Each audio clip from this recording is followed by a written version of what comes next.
இரு நாட்டு மீனவர்களிடையே வரும் 13ஆம் தேதி நடக்க இருக்கும் பேச்சுவார்த்தைக்கு முன் இலங்கை சிறையில் உள்ள தமிழக மீனவர்களை விடுவிக்க நடவடிக்கை எடுக்கும்படி பிரதமர் மன்மோகன் சிங்கிற்கு தமிழக முதல்வர் ஜெயலலிதா கடிதம் எழுதியுள்ளார்.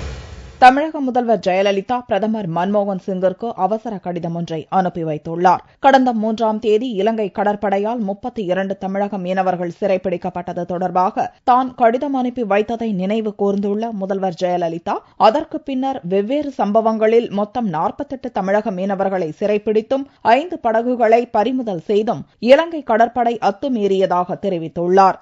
ஆக மொத்தம் 177 தமிழக மீனவர்கள் இலங்கை சிறையில் உள்ளனர் என்றும் 39 படகுகள் மீட்கப்படாமல் உள்ளதாகவும் கூறியுள்ள ஜெயலலிதா, தூதரக மட்டத்தில் இப்பிரச்சினையை கொண்டு சென்று மீனவர்களையும் படகுகளையும் மீட்க நடவடிக்கை எடுக்க வேண்டும் என்றும் பிரதமரிடம் ஜெயலலிதா வலியுறுத்தியுள்ளார். வரும் 13ஆம் தேதி கொழும்புவில் இரு நாட்டு மீனவர்களின் பேச்சுவார்த்தைக்கு முன்னர் தமிழக மீனவர்கள் விடுவிக்கப்பட வேண்டும் என்று கூறியுள்ள ஜெயலலிதா, தனது கடிதத்திற்கு உடனடியாக பிரதமர் பதில் தரவும் கேட்டுக் கொண்டுள்ளார்.